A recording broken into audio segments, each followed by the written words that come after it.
ইহুদিদেরকে আগে বললেন, তারপরে বললেন আশরাকু ওয়াল্লাযিনা আশরাকু, যারা মুশরিক তারা। ইহুদিরা কঠোর এবং ইহুদিরা এবং মুশরিকরা, মুশরিক বলতে কোন মুশরিক? যারা হিন্দু তাদেরকে, তাদের বিরুদ্ধে, মুসলমানদের বিরুদ্ধে, ঈমানদারদের বিরুদ্ধে আল্লাহ তাআলা বলছেন তুমি সবচেয়ে কঠোরভাবে, কঠিনভাবে তাদেরকে, ইহুদিদেরকে এবং মুশরিকদেরকে। সূরা মাইদার ৮২ নম্বর আয়াত। আমরাও তাই দেখতে পাচ্ছি, ইহুদিরা হচ্ছে মুসলমানদের বিরুদ্ধে কঠিন, এই হিন্দুরা মুসলমানদের বিরুদ্ধে কঠিন। সব হিন্দুদেরকে আমি বলছি না, যারা আজকের মুসলমানদের বিরুদ্ধে অবস্থান নিয়েছে, ইসলামের বিরুদ্ধে অবস্থান নিয়েছে, তাদের কথা বলছি। এরা চায় কি? ওয়ালান তারদা আনকাল ইয়াহুদু ওয়ান নাসারা হাত্তা তাত্তাবিআ মিল্লাতাহুম। ইসলামের বিরুদ্ধে যে সমস্ত ইহুদিরা, খ্রিস্টানেরা অবস্থান নিয়েছে, তারা চায় তোমরা তাদের মিল্লাতের অনুসারী হও, তাদের দ্বীনের অনুসারী হও। এজন্যই এক শ্রেণীর মুসলমানেরা তাদের আনুগত্য, তাদের গোলামি করতে স্বাচ্ছন্দ্য বোধ করছে, তাদের বিষয়গুলি মেনে নিয়ে তারা আনন্দ উপভোগ করছে এবং তাদেরকে খুশি করতে চায়। কিন্তু আল্লাহ তাআলা বলছেন ততক্ষণ পর্যন্ত ইহুদি এবং এই নাসারা, খ্রিস্টান, হিন্দুদেরকে তোমরা খুশি করতে পারবে না যতক্ষণ পর্যন্ত তুমি পুরোপুরি তাদের ধর্মে মিশে না যাও, তাদের ধর্মের অন্তর্ভুক্ত না হও। তাদের ধর্মের অনুসারী বানানোর জন্যই তারা চায় তোমরা তাদের অনুসারী হয়ে যাও।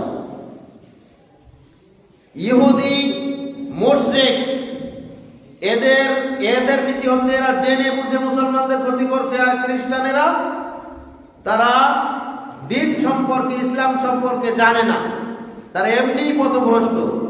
এরা দুনিয়াতে কোনো কিছু ভালো মন্দ জানার চেষ্টা করে না, এরা এদের গতিতেই চলে। কিন্তু ইহুদি এমন একটা জাতি, ইহুদিরা এমন একটা জাতি, এরা সবকিছু মুসলমানেরা যতটুকু তাদের ধর্ম সম্পর্কে জানে, তার চাইতে অনেক বেশি খবর ইহুদিরা রাখে ইসলাম ধর্ম সম্পর্কে। শুধু তাই নয়, এই ইহুদিরা মুসলমানদের নীতি অধিকাংশই মেনে চলে। কোনগুলো মেনে চলে? যেগুলো মানলে তাদের দুনিয়ায় উপকার হবে, শারীরিক উপকার, আর্থিক উপকার, মানসিক উপকার, সেগুলি তারা মেনে চলে। ইহুদিদের মধ্যে অধিকাংশ ইহুদিদের, শতকরা 90% ইহুদিদের মুখে দাড়ি আছে, কারণ তারা দাড়ির গুরুত্ব জানে, দাড়ির উপকারিতা জানে, এই জন্য তারা দাড়ি রাখে। ইহুদিরা দাড়িওয়ালা। ইহুদিরা টাকনুর নিচে প্যান্ট পরে না, উপরে প্যান্ট পরে, এইটার উপকারিতা তারা জানে। ইহুদিরা কোনো ইহুদিদেরকে মাদকাসক্ত পাওয়া যাবে না, ওরা মদ পান করে না, ওরা নেশাগ্রস্ত না, নেশার ধারের কাছেও যায় না, কারণ এইগুলির ক্ষতিকর দিক তারা জানে। এভাবেই এই ইহুদিদের মধ্যে ব্যভিচারী, সমকামিতা, এগুলিও খুঁজে পাওয়া যাবে না। এই সমস্ত অপকর্ম এদের ভিতরে নাই, ইহুদিদের ভিতরে নাই। এগুলির উপকারিতা তারা কোথা থেকে পেল? ইসলামকে গবেষণা করেই পেয়েছে এবং এগুলি মেনে চলে কি জন্য? তাদের উপকারার্থে। একজন বিজ্ঞ ইহুদিকে জিজ্ঞাসা করা হয়েছিল, আপনাদের সংখ্যা এত কম, তারপর আপনারা এত উন্নত কেন? তো উনি বলেছিলেন যে আমরা সংখ্যায় কম হলেও আমরা 3টা বিষয়কে বেশি প্রাধান্য দেই। এক, জ্ঞান অর্জন করা। আমরা প্রচুর লেখাপড়া করি, প্রচুর জ্ঞান অর্জন করি, অথচ জ্ঞান অর্জনকে ফরজ আল্লাহ তাআলা মুসলমানদের জন্য করেছেন। তোমরা জ্ঞান অর্জন করো, কিন্তু এটা পালন করে ইহুদিরা। প্রচুর লেখাপড়া করে, সকল বিষয়ে লেখাপড়া করে তারা, ইসলামের বিষয়ে কোরআন হাদিসও তারা পড়ে। এরপরে তাদের বাচ্চাদেরকে ছোটবেলা থেকেই লেখাপড়ার পাশাপাশি ব্যবসায়িক জ্ঞান দেয় এবং প্র্যাকটিক্যালে ব্যবসা করিয়ে তাদেরকে অর্থনৈতিক ভাবে ডেভেলপ করে তোলে ছোটবেলা থেকেই, এবং এই জন্য তাদের অর্থের কখনো ঘাটতি হয় না। 3 নাম্বার, তারা হচ্ছে খুবই একতাবদ্ধ জাতি। পৃথিবীর এক প্রান্তের ইহুদি আর অন্য প্রান্তের ইহুদি এতই মিল, অন্য প্রান্তের ইহুদির কোনো ক্ষতি হলে সাথে সাথে এই প্রান্তের ইহুদিটা প্রতিহত করার জন্য চেষ্টা করে। প্রচুর একতাবদ্ধ, যেটা মুসলমানদের হওয়া দরকার ছিল। মুসলমানদের ভিতরে এগুলির কিছুই অধিকাংশই নাই। এমনকি এই ইহুদিদের মধ্যে কিছু আলেম রয়েছে, তাদের আলেম,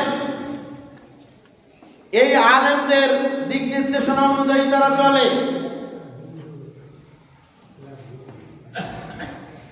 এবং তাদের খাবারের ভিতরে রয়েছে হালাল খাদ্যের ব্যবস্থা, তারা কোনো হারাম খাদ্য ভক্ষণ করে না, হালাল খাদ্য খায়। এই জন্য প্রত্যেক রেস্টুরেন্টে তারা একজন করে তাদের ধর্মের যারা আলেম তাদেরকে প্রধান হিসাবে নিয়োগ দেয় প্রত্যেক রেস্টুরেন্টে, যাতে করে এই রেস্টুরেন্টের কোনো খাবার হারাম খাবার না ঢোকে। এই বিষয়ে জানার জন্য এই বিষয়ে মেনে চলার জন্য তারা একজন করে আলেম এই রেস্টুরেন্টে রাখে, এবং পরীক্ষা নিরীক্ষা করা হয় কোনো খাদ্যে হারাম খাবার মিশে কিনা। কারণ তারা জানে পৃথিবীতে প্রতিষ্ঠিত হতে গেলে হালাল খাদ্যের বিকল্প কিছু নাই, আর ধ্বংসের মূল কারণের একটি অন্যতম কারণ হচ্ছে হারাম ভক্ষণ করা। এজন্য ইহুদিরা হারাম ভক্ষণ করে, এরা হালাল ভক্ষণ করে। এইগুলি গবেষণা করেছে ইসলামকে নিয়ে। সম্মানিত উপস্থিতি, তাহলে আপনি বলতে পারেন, তাহলে ইহুদিরা অভিশপ্ত কেন? আল্লাহ তাআলা তাদের মাগযুব বলেছেন কেন? অভিশপ্ত বলেছেন কেন? ইহুদিরা তাদের নীতিতে অটল, তারা হালাল ভাবে জীবনযাপন করে, তারা ইসলামের অধিকাংশ বিধিবিধান মেনে চলে, তাই তারা প্রতিষ্ঠিত। তবে তারা অভিশপ্ত কেন? অভিশপ্ত, তারা চায় যে মানুষেরা ইহুদি হয়ে যায়, কিন্তু মানুষেরা তো যার যে ধর্মে আছে সেই ধর্ম সহজে ত্যাগ করবে না। যারা ইহুদি হবে তাদেরকে তো বরণ করে নেবে, কিন্তু যারা ইহুদি হবে না তাদেরকে তারা চায় তারা ধ্বংস হয়ে যায়, তারা মাদকাসক্ত হোক, তারা খেল তামাশায় থাক, তারা হারাম ভক্ষণ করুক, তারা ব্যভিচারে লিপ্ত হোক, তারা সমকামিতায় লিপ্ত হোক, যত প্রকার অপকর্ম এরা করুক, এই করার জন্য, এই অপকর্মে লিপ্ত করানোর জন্য যা কিছু করা দরকার, যত অর্থ ব্যয় করা দরকার, যত লোক নিয়োগ করা দরকার, যা কিছু করা দরকার তাদের সাধ্য অনুযায়ী সেগুলি সারা বিশ্বে তারা করে যাচ্ছে। এটা তাদের লক্ষ্য। তারা চায় তাদের ধর্ম ঠিক থাক, তাদের লোকজন ঠিক থাক, এরা যেন কোনো দুর্নীতির সাথে জড়িত না হয়। এছাড়া আর যত ধর্মের লোক আছে, বিশেষ করে 1 নম্বরে টার্গেট হচ্ছে মুসলমান। মুসলমানদের ভিতরে ব্যভিচার ঢুকুক, মুসলমানদের ভিতরে সমকামিতা ঢুকুক, মুসলমানদের ভিতরে নির্লজ্জতা বেহায়াপনা ঢুকুক, মুসলমানদের ভিতরে হারাম ভক্ষণ ঢুকুক, হারাম উপার্জন ঢুকুক, মুসলমানের এভাবে মদ্যপানে নেশায় লিপ্ত হয়ে যাক, মুসলমানেরা ধ্বংস হয়ে যাক। এই জন্য মুসলমানদের ভিতরে বেশি বেশি তারা অর্থ ব্যয় করে তাদের ধ্বংস করার জন্য। নাউযুবিল্লাহ। অন্যান্য ধর্মের লোকদের পাশাপাশি মুসলমানদেরকে ধ্বংস করার জন্য তারা শুরু থেকে তাদের একবারে উত্থান থেকে শুরু করে এ পর্যন্ত তারা একই চেষ্টা চালিয়ে যাচ্ছে। ইসলামের বিরুদ্ধে বেশি কঠোর হওয়ার কারণে আল্লাহ সুবহানাহু ওয়া তাআলা তাদেরকে অভিশপ্ত হিসাবে চিহ্নিত করেছেন। আজকে আমরা বলে থাকি 2টি সন্তানই যথেষ্ট, 1টি সন্তান হলে আরো ভালো হয়। এখানে যারা আমরা উপস্থিত হয়েছি, আমার মনে হয় অধিকাংশ ব্যক্তিদের এই নীতিতেই তারা কাজ করে যাচ্ছেন। আপনারা 2টি সন্তানই যথেষ্ট, 1টি সন্তান হলে ভালো হয়। অথচ এই ইহুদিরা, সারা বিশ্বে যত ইহুদি আছে এদের খোঁজ নিয়ে দেখেন, কারো 1টা 2টা সন্তান না, অধিকাংশ ব্যক্তিদের সকলেরই প্রায় যাদের সন্তান হয়, সন্তান হচ্ছে, তারা সন্তান বন্ধ করে না। 5টা 6টা 7টা 8টা 10টা 12টা সন্তান তাদের রয়েছে। তারা এই পদ্ধতি অবলম্বন করে না, তবে মুসলমানদের ভিতরে করায়। এর জন্য তারা অর্থ ব্যয় করে, এর জন্য যা কিছু করা দরকার তারা করে, কিন্তু তারা নিজেরা এটা করে না। নিজেরা যত ইচ্ছা সন্তান গ্রহণ করে। এগুলি হচ্ছে তাদের কৌশল। এজন্য তারা আজকের বিশ্বে সবচাইতে মানে সংখ্যায় কম হওয়া সত্ত্বেও শক্তিতে সবচেয়ে বেশি, অস্ত্রে সবচেয়ে বেশি, মেধায় সবচেয়ে বেশি, অর্থে সবচেয়ে বেশি, সবার উপরে রয়েছে এই ইহুদিরা। তারা নিজেরা এত নীতিবান এবং তাদের ধর্মের প্রতি অটল, তাদের ধর্মকে তারা ঠিক রাখতে চায়। যেই কাজগুলি মুসলমানদের করা দরকার ছিল সেই কাজগুলি করে যাচ্ছে ইহুদিরা। এই ইহুদিদের পাশাপাশি এই ইসলাম সংগঠনের যারা সদস্য, এরাও ওই নীতিতেই চলার জন্য একটু বাড়তি কাজ করে যাচ্ছে। মুসলমানদের বিরুদ্ধে তারা একটু বেশি কঠোর। সম্মানিত উপস্থিতি, আল্লাহ সুবহানাহু ওয়া তাআলা বলেন, ওয়াদ্দা কাসীরুম মিন আহলিল কিতাবি লাউ ইয়ারুদ্দুনাকুম মিন বাদি ঈমানিকুম কুফফারা। আহলে কিতাবদের মধ্যে যারা ইহুদি খ্রিস্টান রয়েছে, যারা বিধর্মী রয়েছে, আহলে কিতাবের অনুসারী, ইয়ারুদ্দুনাকুম মিন বাদি ঈমানিকুম কুফফারা, তারা চায় সারা দুনিয়ায় যত মুসলমান রয়েছে, যারা আল্লাহর কিতাবের প্রতি ঈমান এনেছে, আল্লাহর বিধানের প্রতি যারা ঈমান এনেছে, আত্মসমর্পণ করেছে, এরা যেন এদের ধর্ম ছেড়ে দিয়ে সকলেই তাদের ধর্মের অনুসারী হয়ে যায়, সকলেই আবার কুফরিতে লিপ্ত হয়ে যাক, সকলেই কাফের হয়ে যাক। ঈমানিকুম কুফফারা হাসাদাম মিন ইনদি আনফুসিহিম, আর এটা করে জন্য যে তারা তাদের মনের হিংসার বশবর্তী হয়ে তারা এই কাজ করে। মিন বাদি মা তাবায়্যানা লাহুমুল হাক্ক, তাদের নিকটে হক সুস্পষ্ট হওয়ার পরেও তারা এই কাজটি করে। অর্থাৎ এই ইহুদিরা তারা জানে সত্য কোনটা, মিথ্যা কোনটা, হক ধর্ম কোনটা, ইসলাম সম্পর্কে তারা খুবই ভালো জানে। জেনে শুনে তারা মুসলমানদেরকে তাদের ধর্মের অন্তর্ভুক্ত করতে চায়।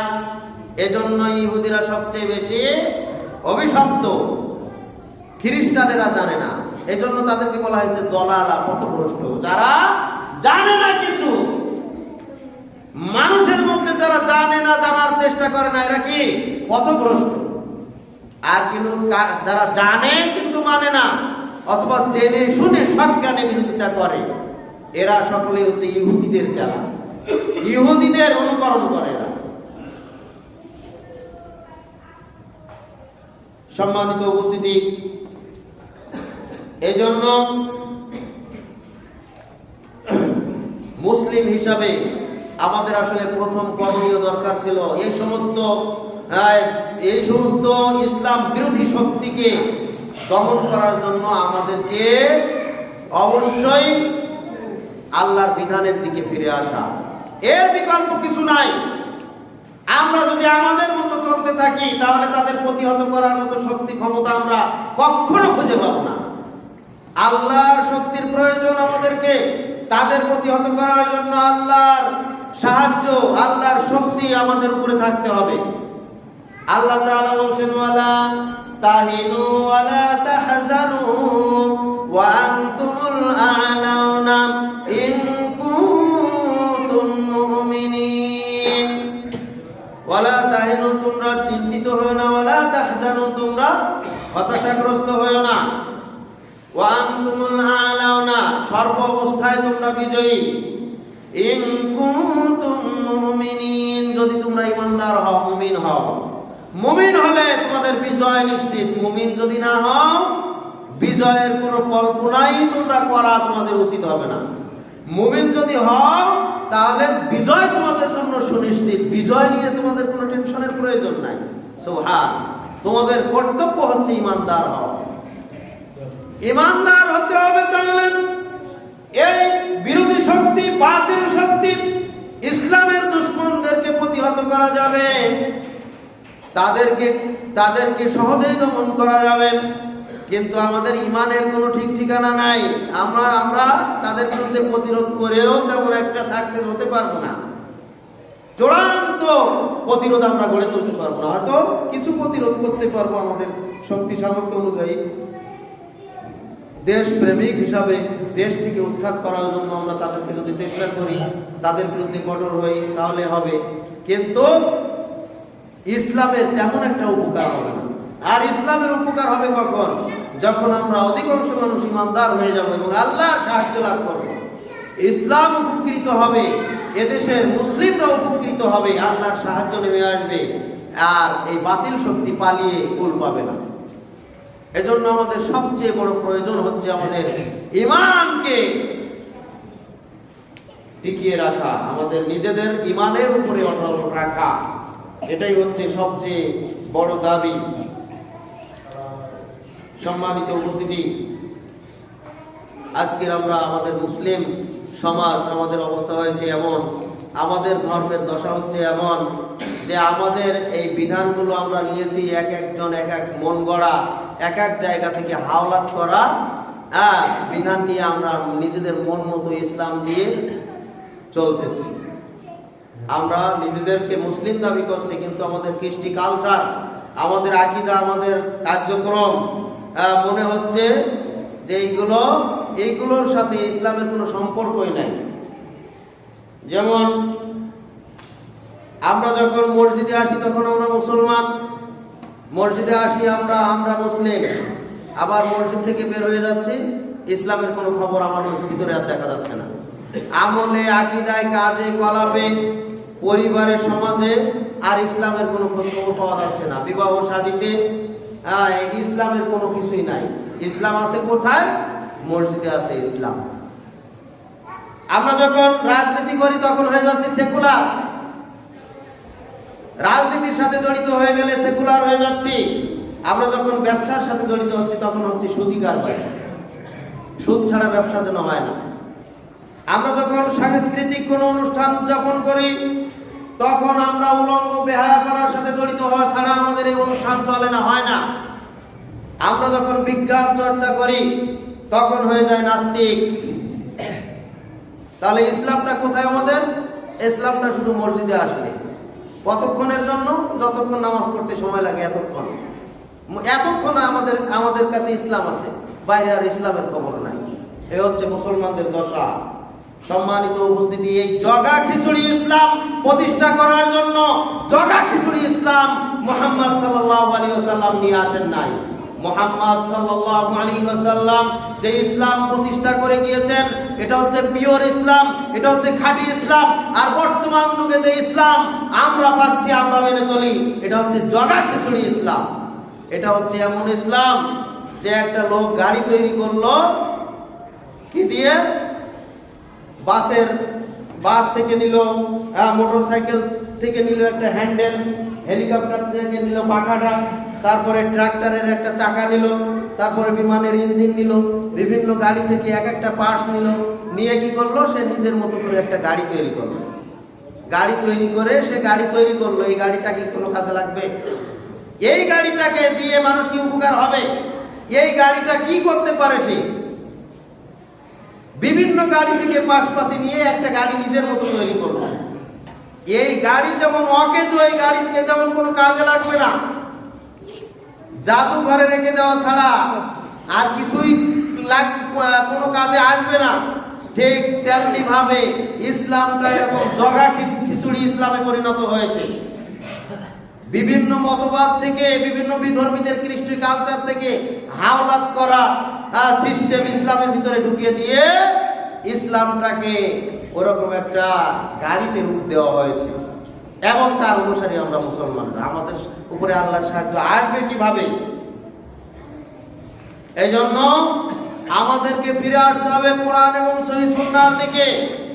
দুনিয়াবি এই সমস্ত রীতিনীতি, এই বিধর্মী রীতিনীতি আর মানুষের বানানো রীতিনীতি বাদ দিয়ে একটা গাড়ি যদি সুন্দরভাবে বানাতে চায়, তৈরি করতে চায়, সেটাকে বাজারজাত করতে চায়, সেটার মাধ্যমে মানুষ উপকৃত হতে চায়, তাহলে এই গাড়ির গাড়ির যত পার্টসপাতি রয়েছে, এই পার্টসপাতি তৈরি করার জন্য যে কোম্পানি দায়িত্ব গ্রহণ করেছে, ওই কোম্পানির পার্টসপাতি গ্রহণ করে যেমন গাড়ি তৈরি করে সেটাকে কাজে লাগানো যায়, সেটা বাজারজাত করানো যায়, সেটার মাধ্যমে উপকার পাওয়া যায়, ঠিক তেমনি ভাবে আল্লাহর মনোনীত ধর্ম, আল্লাহর মনোনীত দিন মানতে হবে। দিনের প্রত্যেকটা সেক্টর, প্রত্যেকটা দিক মানতে হবে আল্লাহর বিধান অনুপাতে।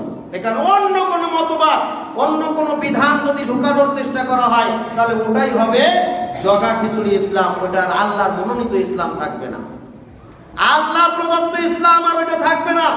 আজকের আমরা অধিকাংশ মানুষ আল্লাহ প্রদত্ত ইসলামের অনুসারী নাই, বরং জগা খিচুড়ি ইসলামের অনুসারী হওয়ার কারণে আজকে এই বাতিল দমনে আমরা খুবই দুর্বল। আমাদেরকে ফিরে আসতে হবে আল্লাহর বিধানের দিকে, তাহলে আমরা আমাদের দায়িত্ব থেকে কিছুটা কাজ আমরা করতে পারব। সম্মানিত উপস্থিতি, আজকের যে হত্যাকে কেন্দ্র করে সারা বিশ্ব তোলপাড়, বাংলাদেশ তোলপাড়, এই হত্যা যারা ঘটিয়েছে তারা এখনো পর্যন্ত মানুষের সামনে স্পষ্টভাবে, প্রকাশ্যভাবে সব কিছু করে যাচ্ছে তাদের কার্যক্রম, কিন্তু তাদের দমন করা হচ্ছে না, তাদেরকে এখনো নিষিদ্ধ করা হচ্ছে না। সরকারও সাহস পাচ্ছে না তাদেরকে নিষিদ্ধ করতে, যে না জানি আবার ভারতের উপর থেকে আক্রমণ শুরু হয়ে যায়। কিন্তু আমরা যদি সত্যিকার অর্থে আল্লাহর বিধানের উপরে আত্মসমর্পণ করে আল্লাহর উপরে তাওয়াক্কুল করতাম, তাহলে এগুলি কোনো বিষয়ই ছিল না দমন করা। যে হত্যাকে আল্লাহ তাআলা এত জঘন্য করেছেন, জঘন্য অপরাধ হিসাবে চিহ্নিত করেছেন, সেই হত্যাকে তারা একবারে পানির মতো করে যাচ্ছে। ইতিপূর্বে 16 বছর ধরে স্বৈরাচারী শাসক যেমন হত্যাযজ্ঞ চালিয়েছিল, ওইটাকে প্রতিষ্ঠা করার জন্য তারা এখনো তাদের কার্যক্রম চালিয়ে যাচ্ছে। অথচ এই হত্যা আল্লাহর বিধানে অত্যন্ত মারাত্মক, অত্যন্ত জঘন্য। আল্লাহ তাআলা এই বিষয়ে বিভিন্ন আয়াত নাযিল করেছেন। আল্লাহ সুবহানাহু ওয়া তাআলা সূরা নিসার 93 নম্বর আয়াতে বলছেন, ওয়ামাই ইয়াকতুল মুমিনান মুতাআম্মিদান ফাজাযাউহু জাহান্নাম। এর আগের আয়াত হচ্ছে মান কাতালা নাফসান বিগাইরি নাফসিন, যে ব্যক্তি হত্যা করলো কোন ব্যক্তিকে হত্যার বদলে হত্যা ছাড়া, অর্থাৎ বিনা অপরাধে কোন ব্যক্তিকে যে ব্যক্তি হত্যা করলো, সে কাউকে হত্যা করেনি অথচ তাকে হত্যা করা হলো। আও ফাসাদিন ফিল আরদ, অথবা এই ব্যক্তি জমিনে এমন কোন বিশৃঙ্খলা, এমন কোন পাপ সে নিজে করেনি যার প্রেক্ষাপটে তাকে হত্যা করা হবে, এরকম কোন ফাসাদ সে সৃষ্টি করেনি।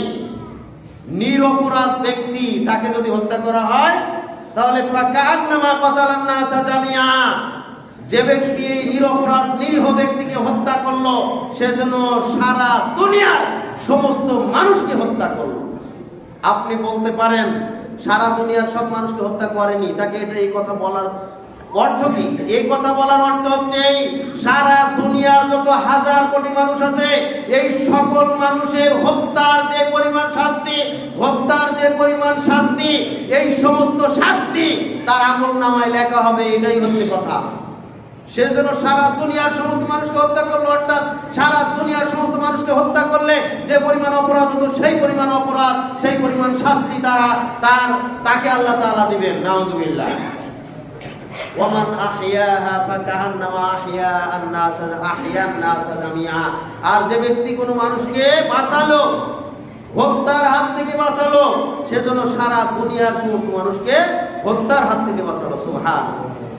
তাহলে একজন মানুষকে বিপদ থেকে, হত্যা থেকে, খুন থেকে, মরণ থেকে বাঁচালো, তাহলে সেজন্য সারা দুনিয়ার সমস্ত মানুষকে বাঁচালো। অর্থাৎ সারা দুনিয়ার সমস্ত মানুষ যদি মরণ থেকে বেঁচে আসে, তাহলে তার যে প্রতিদান, ওই প্রতিদান আল্লাহ তাআলা এর আমলনামায় লিপিবদ্ধ করবেন। সুবহানাল্লাহ।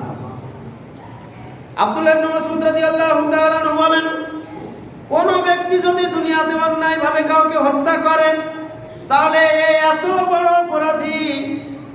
বড় অপরাধী হবে, এর যে পরিমাণ আমলনামা হবে, যে পরিমাণ গুনাহ হবে, সেই সমপরিমাণ গুনাহ পৃথিবীর সূচনায় যে হত্যা করেছিল আদম আলাইহিস সালামের পুত্র কাবিল, এই কাবিলের আমলনামায় চলে যাবে। নাউযুবিল্লাহ। কারণ এই হত্যার মতো জঘন্য একটা অপরাধ, জঘন্য একটা পাপ, এর সূচনা কাবিল প্রথম করেছিল। এই জন্য সারা দুনিয়ায় যত হত্যা হবে তাদের সমপরিমাণ পাপ কাবিলের আমলনামায় যোগ হবে। নাউযুবিল্লাহ। এটা এমন একটা জঘন্য পাপ। আব্দুল্লাহ ইবনে মাসউদ রাদিয়াল্লাহু তাআলা আনহু বলেন, পারা নবী সাল্লাল্লাহু আলাইহি ওয়াসাল্লাম, নবী সাল্লাল্লাহু আলাইহি ওয়াসাল্লাম বলেন, আউয়াল মা ইউদা বাইনান নাসি ফিল ইয়াউমাল কিয়ামাতি বিদ্দিমা। কিয়ামতের ময়দানে প্রথম বিচার হবে, প্রথম বিচার হবে হত্যা সম্পর্কে বিচার করা হবে। আরেকটা হচ্ছে হাদিস, প্রথম হিসাব হবে, হিসাব নেওয়া হবে সালাত সম্পর্কে, কিন্তু বিচার করা হবে এই হত্যা সম্পর্কে। এই হত্যার কথা বলা হয়েছে সাধারণ মানুষকে হত্যা করার ব্যাপারে। সাধারণ মানুষকে হত্যা করলে তার পরিণামে এই হত্যাটা যদি কোনো ইমানদার ব্যক্তিকে করা হয়, যাকে অন্যায়ভাবে, নিরীহভাবে, নৃশংসভাবে, বিনা অপরাধে, বিনা কারণে হত্যা করা হচ্ছে, ওই হত্যাকৃত ব্যক্তি যদি ইমানদার হয়, কোনো মুমিন ব্যক্তি হয়, তাহলে বিষয়টা আরো মারাত্মক আল্লাহ তাআলার কাছে। এই প্রসঙ্গে একজন ইমানদারের মর্যাদা বৈশিষ্ট্য বর্ণনা করতে যে আব্দুল্লাহ ইবনে উমর রাদিয়াল্লাহু তাআলা আনহু বলেন, একদা তিনি কাবা ঘরের সামনে উপস্থিত হলেন। উপস্থিত হয়ে কাবা ঘরকে লক্ষ্য করে বলছেন যে কাবা ঘরকে কেন্দ্র করে হজ সংগঠিত হয়, তাকে তওয়াফ করা হয়। যে কাবাকে কেন্দ্র করে সারা বিশ্বের মুসলমানেরা সেই দিকে ফিরে সালাত আদায় করে। এই কাবা ঘর আল্লাহ তাআলার কাছে অনেক সম্মানিত একটি ঘর। পৃথিবীর প্রথম ঘর হচ্ছে কাবা ঘর। এই কাবা ঘর আল্লাহর কাছে অনেক সম্মানী। আব্দুল্লাহ ইবনে উমর রাদিয়াল্লাহু তাআলা আনহু কাবা ঘরকে লক্ষ্য করে বলছেন, হে কাবা, তুমি আল্লাহ তাআলার নিকটে অনেক সম্মানী, অনেক মর্যাদার অধিকারী। তোমার মর্যাদা আল্লাহ তাআলা অনেক দান করেছেন, কিন্তু যত সম্মানী, যত মর্যাদার অধিকারী তুমি হও না কেন, তুমি শুনে রাখো, তোমার যত সম্মান, তোমার যত মর্যাদা, এর চাইতে একজন ইমানদার ব্যক্তির মর্যাদা আল্লাহ তাআলার কাছে অনেক বেশি। সুবহানাল্লাহ।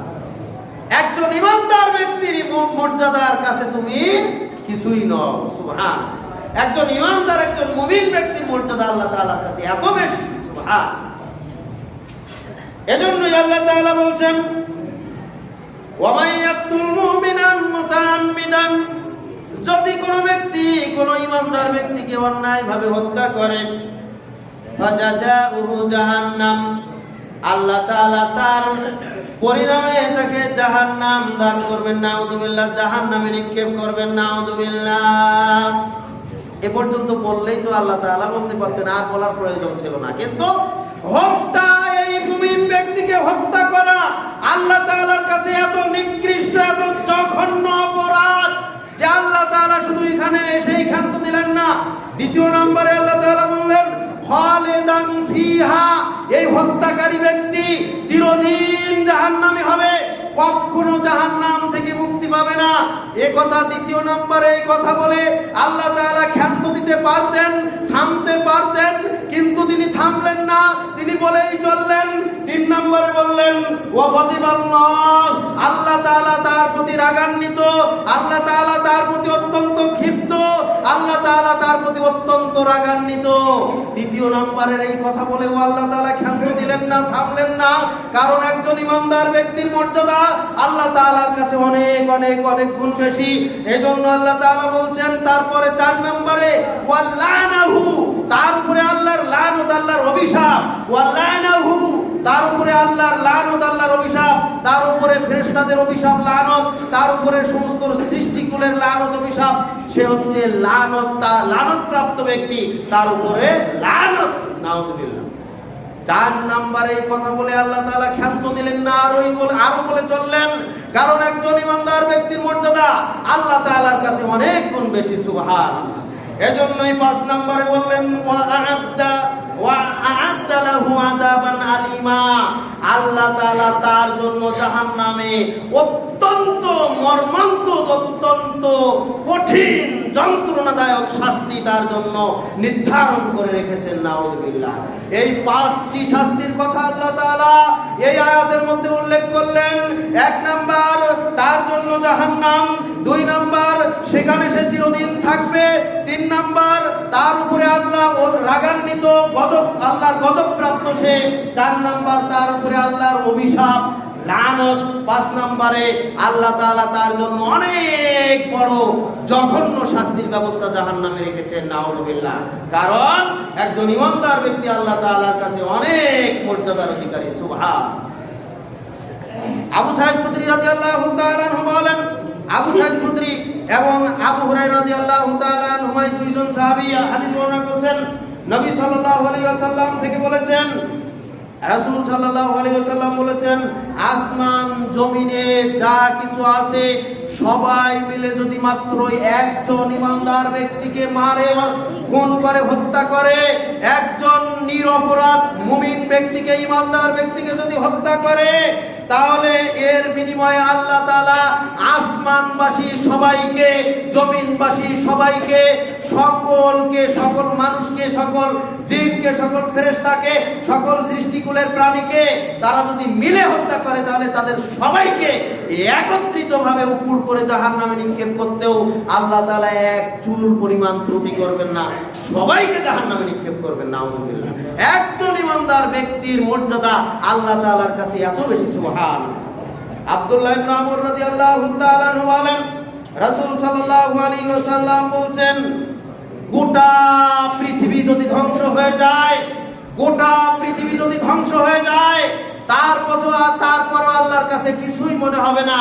কিন্তু একজন মুসলিম ব্যক্তি যখন নিহত হয়, একজন ঈমানদার ব্যক্তি যখন খুন হয়, একজন ঈমানদার ব্যক্তি যখন মারা যায়, অন্যায়ভাবে তাকে হত্যা করা হয়, তখন আল্লাহ তাআলার কাছে এই বিষয়টি গোটা দুনিয়া ধ্বংসের চাইতে অনেক বেশি কষ্টের হয়ে থাকে আল্লাহ তাআলার কাছে। সুবহানাল্লাহ। একজন ঈমানদার ব্যক্তির মর্যাদা আল্লাহ তাআলার কাছে এত বেশি এবং তাকে হত্যা করা এত জঘন্য আল্লাহ তাআলার কাছে। আজকের সেই হত্যাযজ্ঞ যারা চালিয়ে যাচ্ছে ইসলাম সংগঠন, এদের মূল টার্গেট হচ্ছে ঈমানদারদেরকে হত্যা করা, এদের মূল টার্গেট হচ্ছে মুসলমানদেরকে নিধন করা।